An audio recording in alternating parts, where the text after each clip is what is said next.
Teu povo chega hoje para receber a Tua palavra em seu coração. As Tuas palavras são palavras de vida eterna. A Tua palavra é poderosa quando a pessoa abre o coração, recebe ela e vive nela.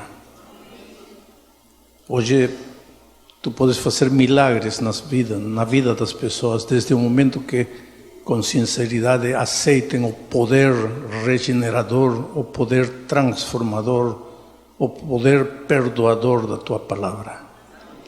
Graças, Senhor, pela Tua palavra e que Teu Espírito Santo, o Mestre por excelência, em este momento venha e nos ajude, nos ilumine, em nome de Jesus. Amém. Meus amados, muito bom falar com vocês aqui e falar com todo o Brasil, em diferentes lugares que estão recebendo a mensagem através da televisão, num grupo pequeno, numa igreja, num auditório, num coliseu, numa escola, onde for. Eu tenho dito todos estes dias, começamos ontem, não? Tenho dito que temos vindo a receber a palavra de Deus. A palavra tem um poder extraordinário desde o momento que a pessoa aceite a palavra. Porque a palavra não é a palavra escrita, não há nenhum poder, um pouco de tinta, um símbolo juntado com outro, aí não tem poder. São João disse assim: no princípio era o verbo, a palavra, o logos, e o verbo era com Deus, e o verbo, a palavra, era Deus. Então a palavra não é o que está escrito, a palavra é o próprio Senhor Jesus Cristo. Diz assim João: e a palavra, o verbo, o logos, foi feito carne e habitou entre nós. Ora, se a palavra foi capaz de se tornar carne para habitar entre nós, por que essa mesma palavra não pode se tornar palavra escrita? Então, quando você aceita a palavra de Deus, está aceitando ao próprio Senhor Jesus. Quando você rejeita a palavra de Deus, está rejeitando o próprio Senhor Jesus. No princípio, eu sempre faço uma pergunta aos pastores, aos pregadores: qual foi o primeiro sermão que Jesus pregou? Qual foi a primeira vez que Deus falou? Porque a pregação, o sermão é Deus falando. Quando foi a primeira vez que Deus falou lá na criação? Seja luz, e a luz foi. O poder da palavra.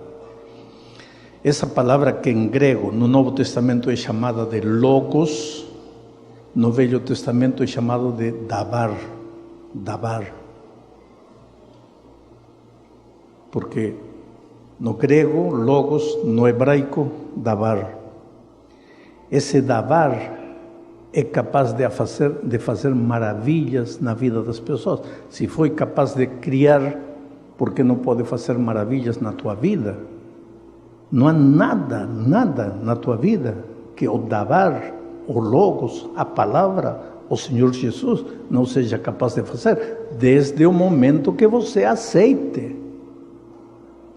O problema de Pedro, que está aqui no tanque do batismo, é que não aceitou a palavra.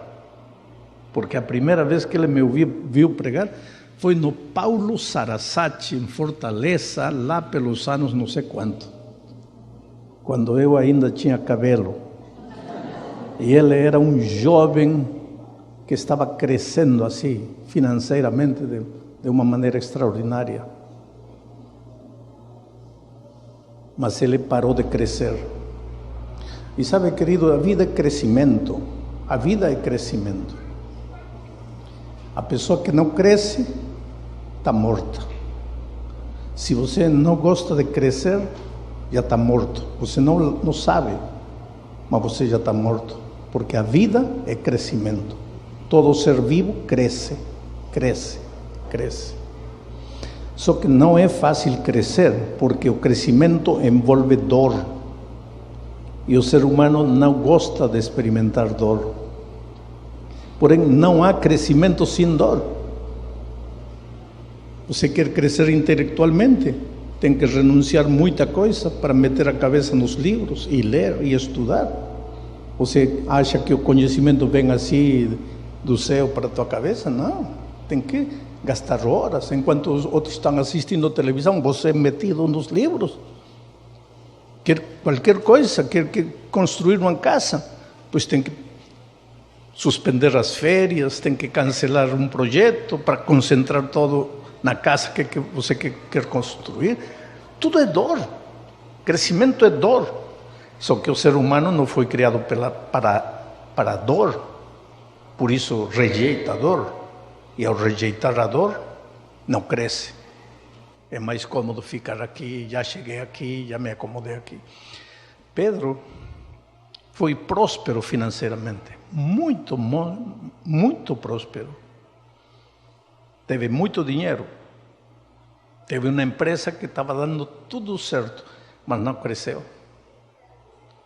E assim como na vida espiritual você tem que crescer em todas as áreas da vida. O que você conseguiu até hoje está bom para hoje, já não para amanhã. Amanhã você tem que crescer. Não é porque Deus te abençoou até aqui que já está bom. Deus tem muitas maiores bênçãos para te dar, mas você tem que crescer. E para crescer tem que experimentar dor. E não tenha medo de sofrer dor, se é com a dor que você está crescendo. Ele não cresceu.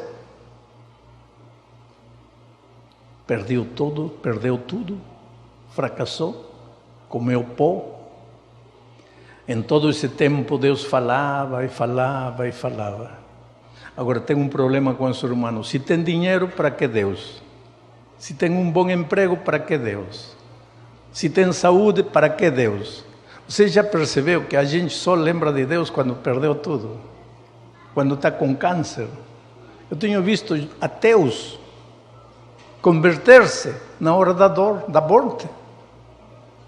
Eu tenho visto gente milionária converter-se quando perdeu tudo. Agora isso não importa, porque aquele que nasce em Cristo pode não ter nada, e de aí Deus te levanta e te faz crescer, porque uma coisa é lutar e trabalhar sozinho, e outra coisa é lutar e trabalhar com Deus. Pedro aprendeu com dor essa lição. Mas me admira, eu estive falando um pouquinho atrás com Pedro, me admira a confiança dele. Ele disse: pastor, neste momento eu estou vivendo de favor. As suas palavras. Mas isso não me preocupa. Hoje entrego minha vida a Deus.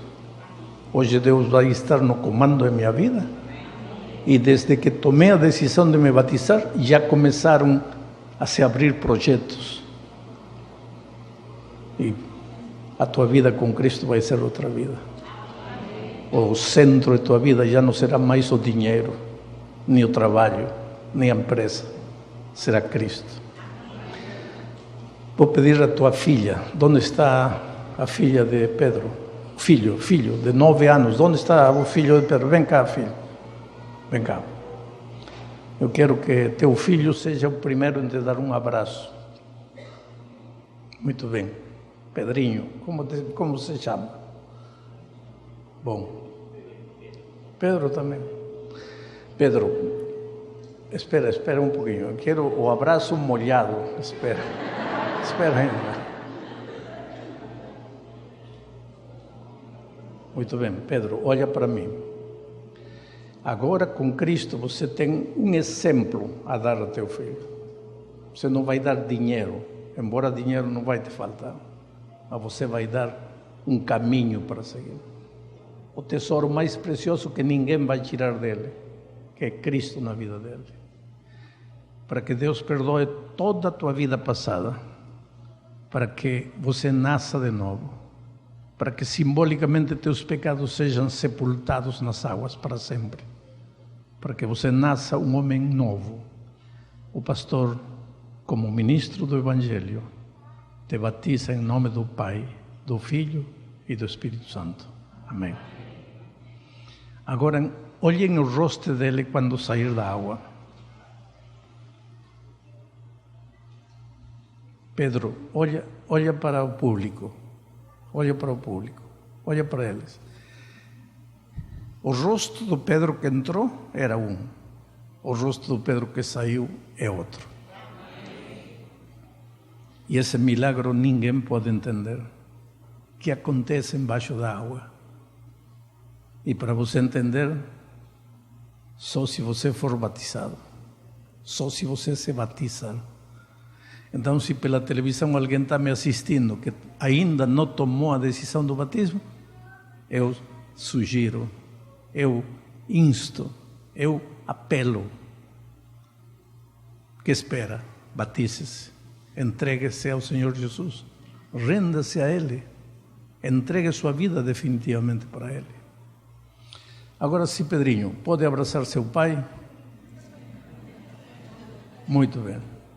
Deus abençoe eles e vamos à palavra de Deus. Estamos estudando o livro de Malaquias. Muita gente pensa que o tema central do livro de Malaquias é o dízimo. Não tem nada a ver, queridos. O livro de Malaquias, o tema central de Malaquias não é o dízimo. O tema central de Malaquias é a adoração a Deus, a verdadeira entrega a Deus. O tema de Malaquias é a preparação de um povo para se encontrar com Jesus. Fazendo um resumo do que falei ontem à noite. Malaquias foi o último escritor do Velho Testamento. Depois de Malaquias, durante 400 anos, Deus não falou. Deus não levantou um profeta, não levantou um escritor bíblico. Deus guardou silêncio durante 4 séculos. Nenhuma palavra. O seguinte escritor bíblico é Mateus, 400 anos depois de Malaquias. Porém, é interessante que Malaquias termina sua mensagem falando de um mensageiro que viria. E Mateus começa sua mensagem falando do mensageiro que chegou. E esse mensageiro não era Jesus. Esse mensageiro era João Batista, que viria pregando no espírito e no poder de Elias. Malaquias escreve seu livro para preparar o povo de Deus para a primeira vinda do Senhor Jesus Cristo. Hoje nós já não esperamos a primeira vinda de Jesus. Ele já veio e já morreu na cruz do Calvário. Hoje nós esperamos a segunda vinda de Jesus. Então, a mensagem de Malaquias, que tinha como propósito preparar a igreja de Deus para o encontro com o Messias na sua primeira vinda, vale hoje para nós, para preparar-nos para o encontro com Jesus na sua segunda vinda. O povo que Malaquias tentou preparar para a primeira vinda, quando Jesus veio, o povo não o recebeu. A minha pergunta ontem era: e nós, o povo que estamos querendo ser preparados para a segunda vinda, estaremos realmente preparados para encontrar a Jesus? Essa é a resposta que vamos responder hoje. E vamos abrir o texto em Malaquias capítulo 1, versos 6 a 8. Diz assim: Deus está falando aqui, e Deus está falando a seu povo, e quando Deus está falando ao seu povo, em realidade está falando para você. Você é a igreja de Deus, você é seu povo. Diz assim: o filho honra seu pai, e o servo honra o seu senhor. Se eu sou pai, onde está a honra que me é devida? E se eu sou senhor, Onde está o temor que me devem? Pergunta o Senhor dos Exércitos. A vocês, sacerdotes, são vocês que desprezam o meu nome. Mas vocês perguntam, de que maneira temos desprezado o teu nome?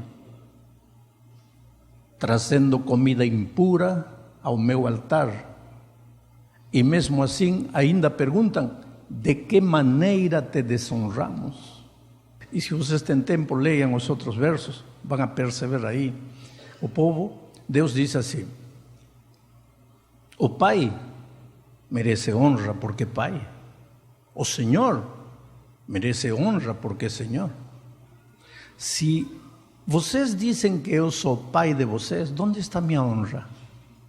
Se vocês dizem que eu sou o Senhor de vocês, onde está a honra que me é devida?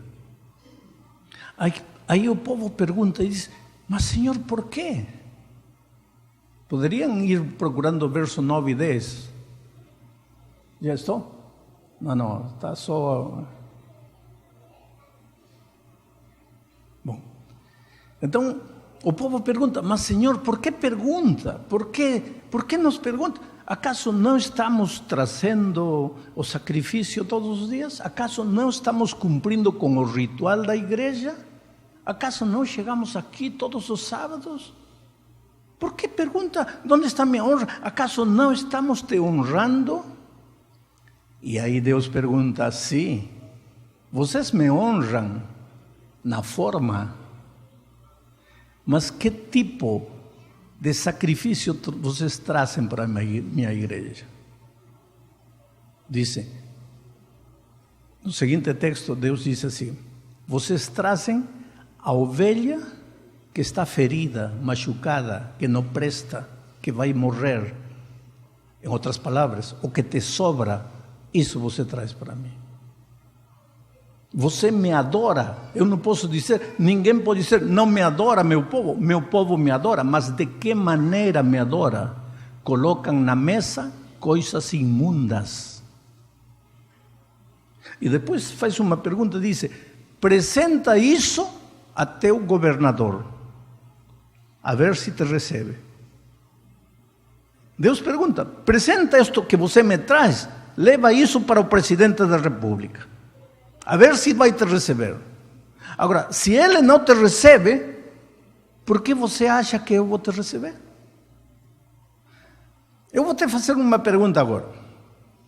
Se amanhã você receber um convite da rainha da Inglaterra para jantar com ela, como você se vestiria? A ver, me diz, como você se vestiria? Pois escolheria a melhor roupa. Vai jantar com a rainha da Inglaterra. Que honor, que honra, que privilégio. Quando você vem à igreja aos sábados, não vai jantar com a rainha da Inglaterra. Você vai almoçar com o rei do universo. Como você se veste? Esse é o assunto. Como você se veste? Agora, eu não estou falando de gravata, paletó, terno. Eu só te faço uma pergunta. Eu conheço uma pessoa bem próxima a mim que todos os dias veste terno para ir ao trabalho. Mas ao sábado bota um jeans, uma camisa social e tênis e vem à igreja. Ninguém pode dizer que não guarda o sábado. Aparentemente honra a Deus. Mas se Deus pudesse falar hoje, diria, a ver, vai vestido assim até o trabalho, a ver se vão te receber. E se eles não te recebem, por que eu te receberia? Ah, pastor, mas eu sou pobre. Eu não estou falando de quanto custa teu terno. Eu não estou falando de quanto custa tua roupa. Eu estou te falando de como você vem. Porque há um texto bíblico, o texto a seguir, Romanos 12:1, que diz assim, que hoje, nós quando chegamos na igreja, já não chegamos trazendo um cordeirinho, como antigamente, trazendo uma oferta de produtos, como antigamente.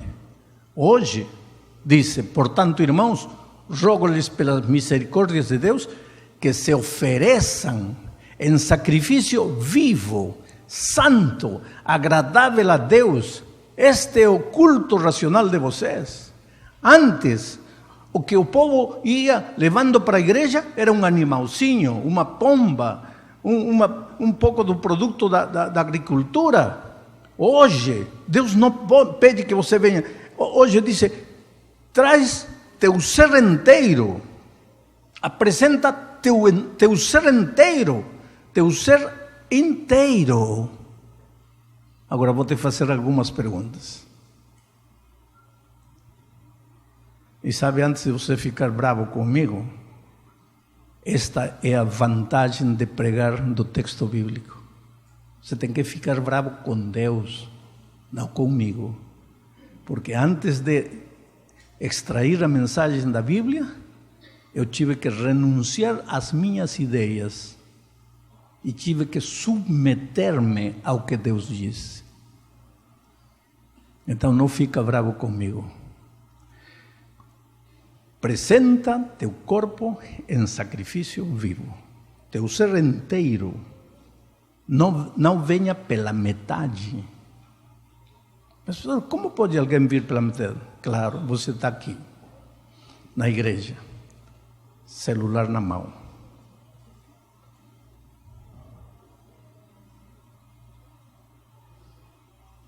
Faz isso diante da rainha da Inglaterra. E se ela não aceitar, por que você acha que eu vou te aceitar? Detalhes da vida, insignificantes. Quando Deus deixa de ser o Deus soberano e passa a ser um chaveirinho que você carrega e que você vai usar no momento que você precisa.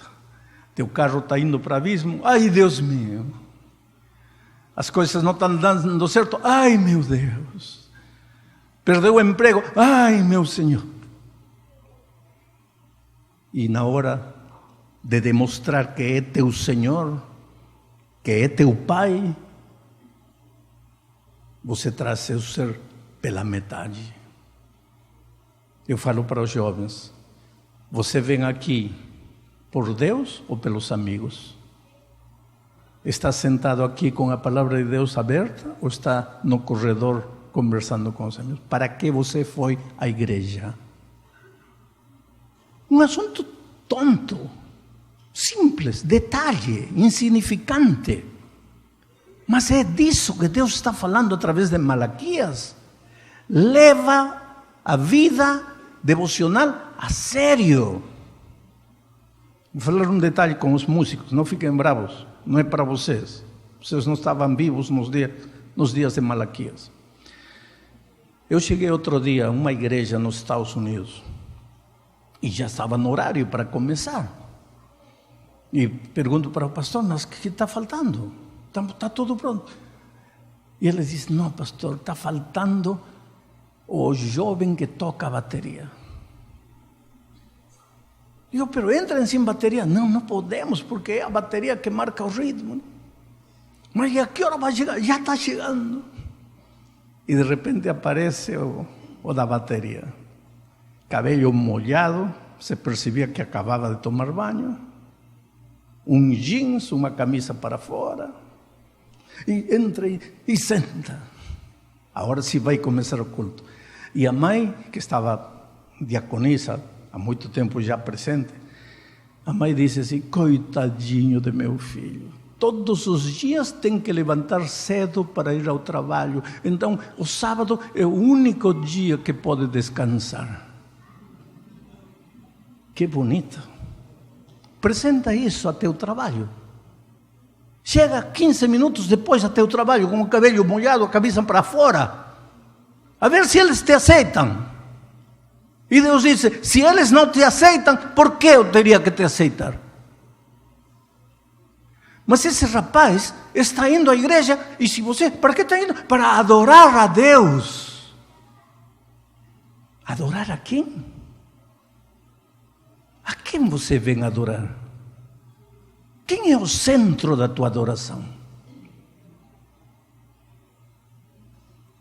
O culto tem que te gostar a ti? Ou é Deus que tem que gostar do culto? A música tem que te agradar a ti?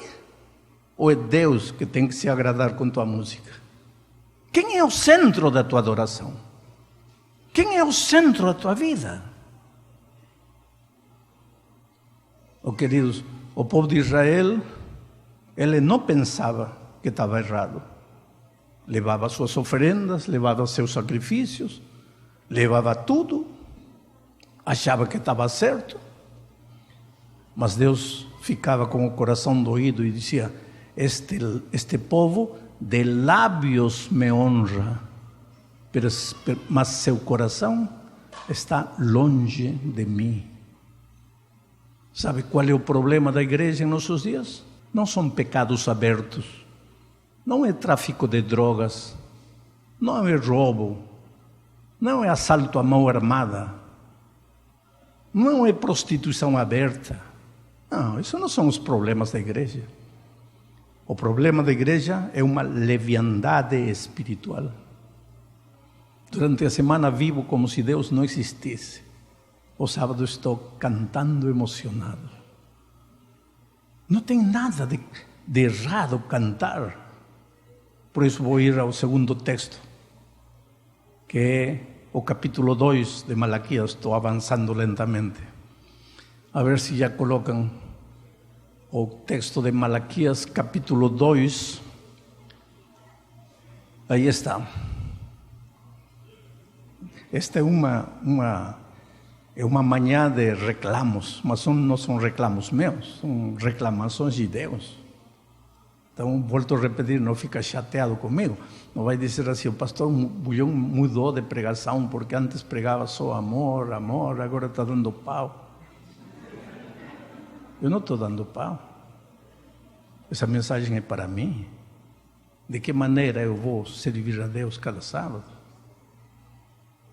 Eu amo Jesus, porque Ele me amou primeiro. E porque eu amo Ele, eu quero fazer o melhor para que Ele se sinta feliz. Agora, dizer que amo e querer que eu seja feliz, e não me interessa a felicidade dele, esse é egoísmo. Lembram da história do mamão? Pois quando você ama, tem que comer até mamão. Quando você ama, você renuncia. Quando você ama, pensa no outro. Muito mais se esse outro é Deus, a quem você chama de Pai, a quem você chama de Senhor. Agora vejam o que diz. A outra coisa que vocês fazem: enchem de lágrimas o altar do Senhor. Ai, ai, ai. Parece que ele viu um sábado de manhã, quando o pastor disse: vamos a fazer a oração. A ver, todos os que têm problemas, venham aqui cantando. E aí, na oração, e todos vêm aqui e começam a chorar. Aí, enchem de lágrimas o altar do Senhor. Choram e gemem, porque Ele já não dá atenção às suas ofertas, nem as aceita com prazer. E vocês ainda perguntam por quê? É porque o Senhor é testemunha entre você e a mulher da sua mocidade, pois você não cumpriu a sua promessa de fidelidade, embora ela fosse a sua companheira, a mulher de seu acordo matrimonial. Oh, queridos, tenho que entrar num terreno espinhoso que eu não gostaria de entrar. Mas vou fazer o quê? Não disse ontem que a pregação é renunciar às ideias e apresentar as ideias divinas? Veja, essa palavrinha, a mulher do seu acordo matrimonial. No hebraico original, essa palavra acordo é contrato matrimonial. é contrato, é aliança. Você sabe o que é um contrato? Vamos dizer que eu compro tua casa por 20 mil reais. É um exemplo, não tem casa de 20 mil reais. Mas eu compro tua casa por 20 mil reais. Você me dá a casa, eu te dou o dinheiro. Aí eu moro na casa 20 anos. Logicamente que em 20 anos racha a parede, começa a pingar uma goteira por aqui, a pilha não funciona. Aí eu vou onde você, te procuro, te acho e te digo, olha, não gostei da casa. Me devolve meus 20 mil reais, aqui está a casa de volta. Algum juiz nesta terra aceitaria desfazer esse contrato? Haverá algum juiz neste mundo miserável de pecado, onde não há justiça? Mas haverá um ser humano que te dê ganho de causa? Não. E se nenhum juiz humano te permite romper um contrato, por que você acha que Deus vai te permitir romper o contrato com a mulher da tua mocidade? Isto é terrível. Ah, pastor, mas se não nos compreendemos, se só vivemos brigando, Deus aceita, em muitos casos, a separação. Em caso de adultério, o próprio Senhor Jesus diz, e añade, acrescenta, mas isto por causa da dureza de vosso coração. Não é o ideal, porque o ideal de Deus não é divórcio, não é separação. E se você ainda não casou, pensa 50.528 vezes antes de casar. Porque o casamento não é brincadeira. Os seres humanos podem estar no divórcio, mas Deus nunca. Porque quando eu, como ministro do Evangelho, faço um casamento, digo, o que Deus juntou, não o separe o homem. Mas o homem vive separando o tempo todo. E quer que Deus aceite. E o sábado vem aqui a louvar o nome de Deus. Como? Quer dizer que tenho que viver brigando todos os dias? Separe-se. A própria igreja hoje aceita, separe-se. Mas não casa com uma, casa com outra. Outro dia veio um casal para falar comigo, querendo que faça seu casamento. Mas os pais da noiva não querem. Os amigos não querem. A igreja diz que está errado. Todo mundo acha que esse casamento não vai dar certo. E eu falei para ela, será que teu pai, que o pastor, que a igreja, que teus amigos, que todo mundo ficou louco? Ele disse, não, pastor. Pode até não dar certo o meu casamento. E você vai casar assim. Pastor, se não der certo, me separo. Quer dizer, hoje já estão entrando no casamento com a carta do divórcio debaixo da manga. Detalhes insignificantes da vida. E Deus disse, há outra coisa que vocês fazem e que eu não acordo, não aceito. Enchem de lágrimas o altar. Estão preocupados, não pode fazer isto, não pode fazer aquilo, não pode comer isto, não pode ir para aqui, não pode sentar. Com isso vocês estão preocupados. E como anda a casa? Como anda o lar? Como andam os filhos? Como anda a esposa?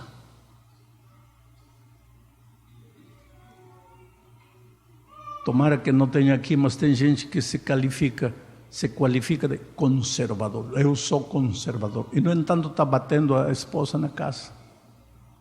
Tomara que aqui não haja um cristão que bata a esposa. Porque se houver, eu vou pedir ao pastor que encha o tanque, mas não de água, sino de gelo. E vou batizar ele. Mas vou deixá-lo 1 hora remolhando-la.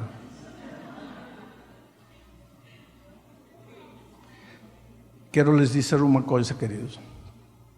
Eu vou completar já 50 anos de casamento.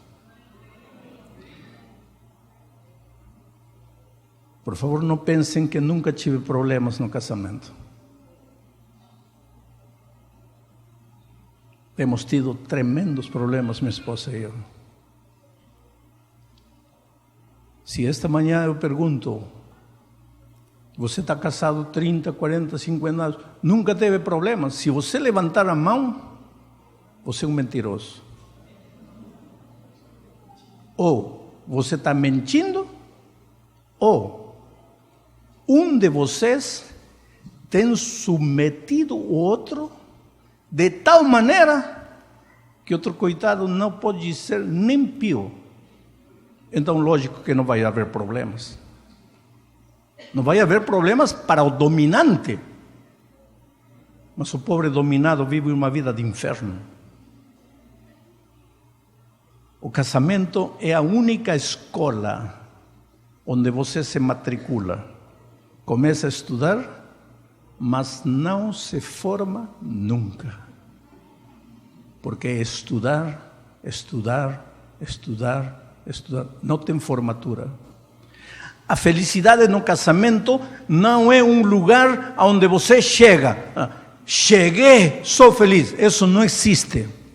A felicidade é uma experiência maravilhosa que você vive todos os dias enquanto vai caminhando em direção da felicidade.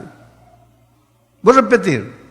A felicidade no casamento é uma experiência maravilhosa que você vive todos os dias enquanto vai caminhando em direção da felicidade. Não é cheguei. Ninguém chegou. Se vive todos os dias.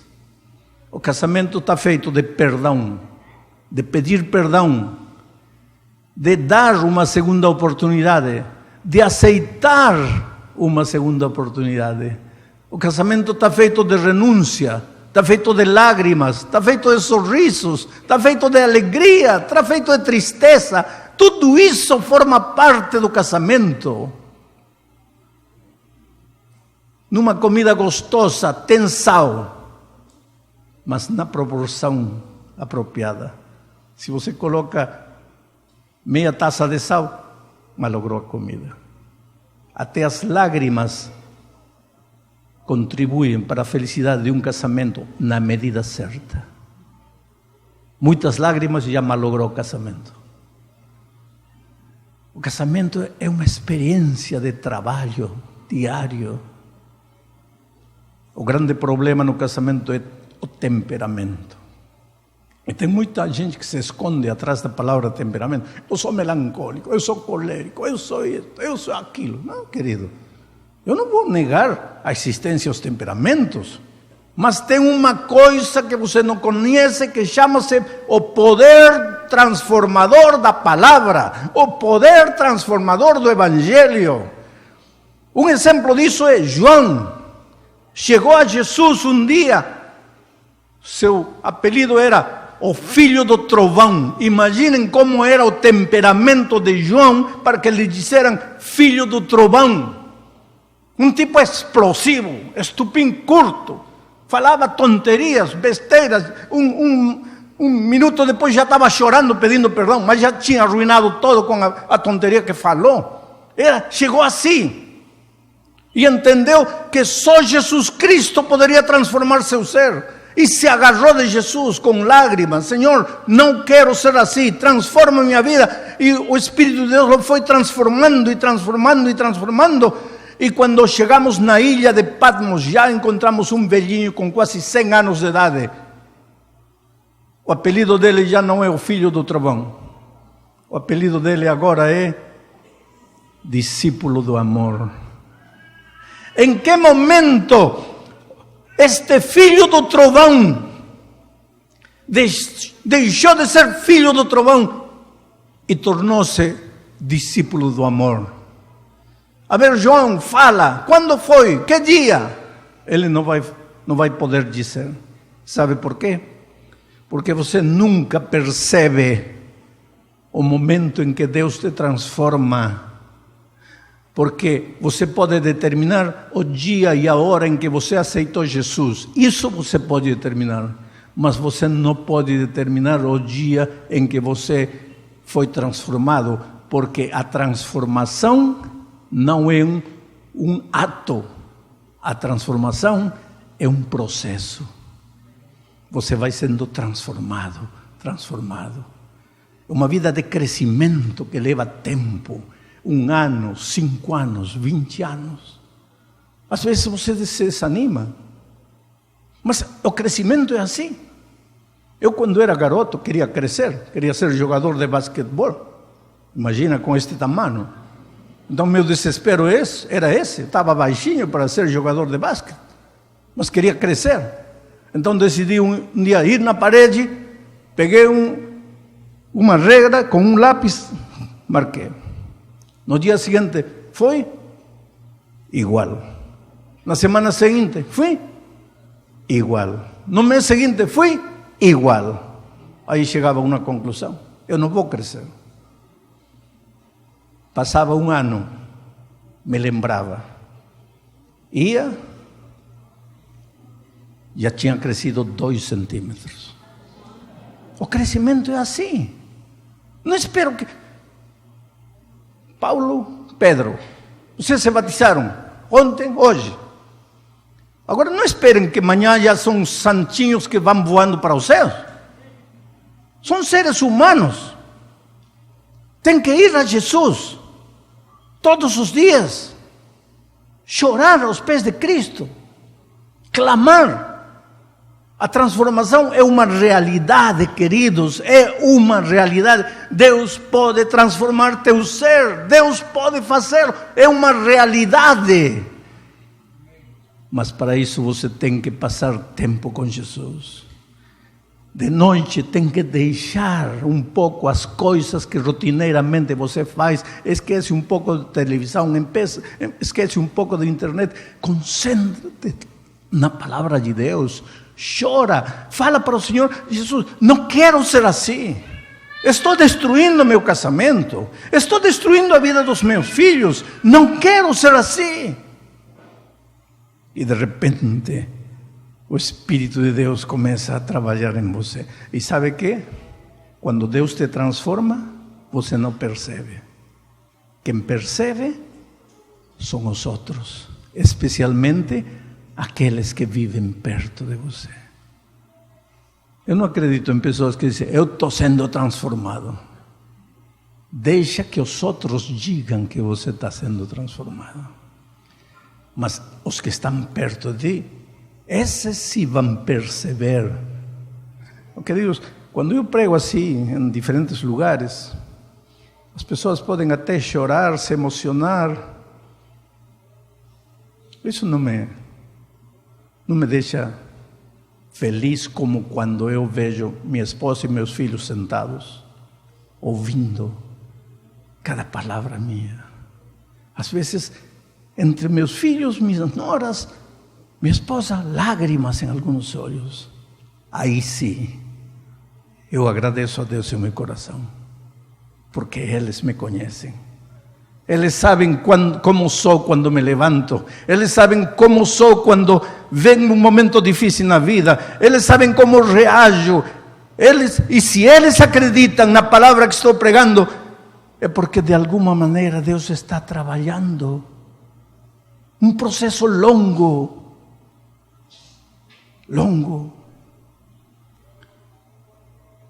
Quando você vê o Corcovado no Rio de Janeiro, enorme, enorme. Mas quando você está em Copacabana e vê o Corcovado, um bonequinho pequenino de 10 centímetros. Quando você se vai aproximando e chega ao pé do Corcovado, você olha para cima e não alcança a ver a cabeça do Corcovado. O que significa isso? Quando você está longe de Jesus, você diante de Jesus parece um homem bom, completo, já alcancei. Mas o próprio Paulo disse, eu não alcancei. Se Paulo não alcançou, quem somos nós para alcançar? Mas quando você chega perto de Jesus, aí Jesus se torna um gigante e você um anãozinho. Quanto você tem que crescer? Quanto você tem que melhorar? E então quando Jesus chega a ser teu Deus, teu Senhor, aí você vem à igreja por inteiro. Aí você vem à igreja para adorar de verdade. Aí você não coloca pão imundo na mesa do Senhor. Aí você está preparado para encontrar-se com Jesus. Termino a mensagem desta manhã dizendo o seguinte: o pecado separa as pessoas. Por que nos tempos de Malaquias o povo de Deus estava magoado com Deus? Quando Deus disse, eu amo vocês, eles diziam, por que dizes que nos amas? Por que estavam tristes? Porque tinham sido esparcidos pela terra.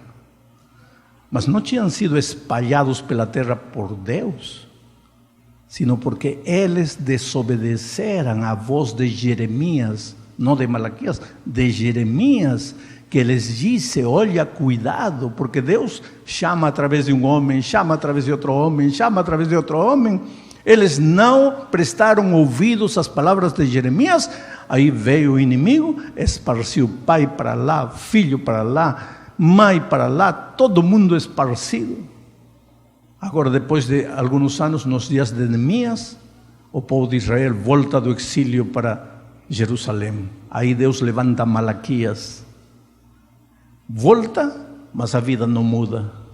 Continuam vivendo aí, chorando no altar, levando sacrifícios, dizendo, olha, por que reclama tanto se estamos dando nosso dízimo, nossa oferenda, estamos cantando, estamos louvando, estamos emocionados, por que reclama?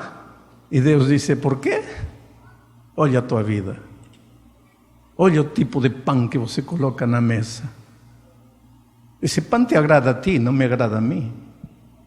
Olha a maneira como você vive a vida cristã. E você diz que não é para eu ficar triste? Apresenta isso que você está apresentando para mim, para teu patrão lá, a ver se ele te aceita. E se ele não te aceitar, por que eu vou te aceitar? Agora vem Deus e diz assim, filhos, vinde a mim. Enquanto o pecado te espalha, te separa de teus sonhos, de teus ideais, de tua esposa, de teu filho, te separa da igreja. O Evangelho te junta. Se eu for levantado, a todos atrairei a mim mesmo. Jesus é o único capaz de juntar o coração de um homem e uma mulher que não se aguentam mais. Jesus é o único capaz de fazer que os filhos admirem o Pai e que o Pai seja uma influência positiva para os filhos. Jesus é o único capaz de tirar o ódio do coração, de arrancar o rancor, de tirar as mágoas, os ciúmes. Jesus é o único capaz de transformar o ser. Não o Jesus nominal. Gasta horas, passa tempo, chora aos pés de Deus. Deixa o poder de Cristo trabalhar em teu ser. Você sozinho não pode, está perdido, está fracassado. Não é a autodisciplina, não é o esforço pessoal, não é o que você faz ou não faz. Vai a Jesus como Ele é. Chora teu fracasso, chora tua derrota, chora teu formalismo. Deixa Deus ser Deus em tua vida, soberano, criador dos céus e da terra, poderoso para perdoar, poderoso para transformar. Hoje é o dia de boa nova. Hoje é o dia de salvação. Vou pedir a Laura que venha para cantar. Enquanto ela estiver cantando, Se você quiser dizer em seu coração, Senhor, eu te entrego minha vida, eu quero que tu sejas o soberano, Senhor, da minha vida, o meu Pai, e quero te honrar como Pai, e te honrar como meu Senhor. Enquanto Laura estiver cantando, eu vou pedir que você se levante e chegue até aqui à frente. Aproximem-se do altar. Eu não sou melhor que ninguém, nem mereço o amor de Deus, mas onde quer que estiver, seu perdão vem me envolver. Só por sua graça e poder eu entendo o que fazer. Vivo não mais eu, Jesus habita em mim. Se hoje você ouvir a voz de Deus, não tente se esconder, pois Ele chama com paciência e tanto amor por você. Não deixe passar a chance de aceitar a vida em Jesus.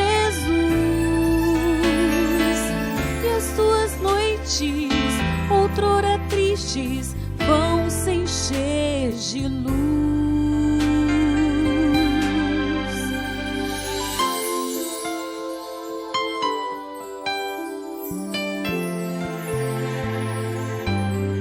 Mesmo sem saber como orar, você pode encontrar a esperança e o louvor, a justiça no Senhor. Logo tudo irá passar, nosso tempo acabará. Vamos permitir que Cristo viva em nós.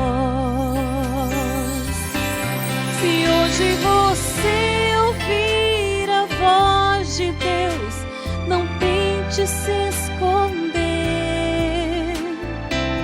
pois Ele chama com paciência e tanto amor por você. Não deixe passar a chance de aceitar a vida em Jesus.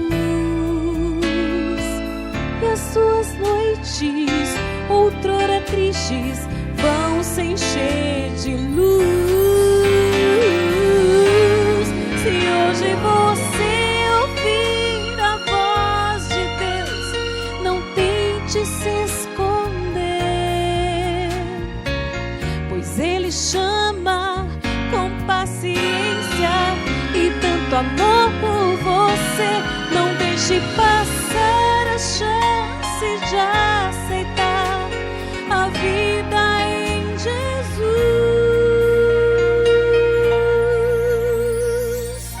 pois esta vida é vida eterna. Basta se entregar a Jesus.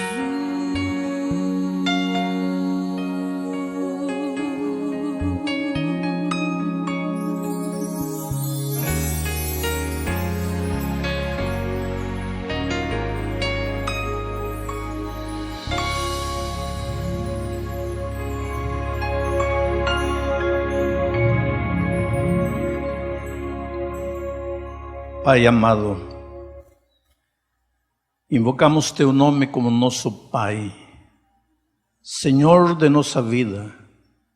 Te reconhecemos como nosso Senhor e nos rendimos e nos entregamos. Não queremos fazê-lo só com a palavra, isso é simples, isso é fácil. Queremos fazer com o ser inteiro. Colocar nossos pensamentos, as nossas prioridades. Queremos servir-te com a nossa totalidade, completos, por inteiro.